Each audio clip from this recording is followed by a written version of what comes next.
కొణిదెల పవన్ కళ్యాణ్ అనే నేను శాసనం ద్వారా నిర్మితమైన భారత రాజ్యాంగం పట్ల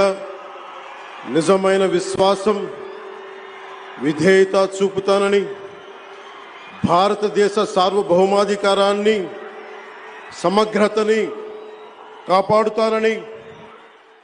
ఆంధ్రప్రదేశ్ రాష్ట్ర మంత్రిగా నా కర్తవ్యాలను శ్రద్ధతో అంతఃకరణ శుద్ధితో నిర్వహిస్తానని, భయం గాని పక్షపాతం గాని రాగద్వేషాలు గాని లేకుండా రాజ్యాంగాన్ని శాసనాలని అనుసరించి ప్రజలందరికీ న్యాయం చేకూరుస్తానని దైవ సాక్షిగా ప్రమాణం చేస్తున్నాను.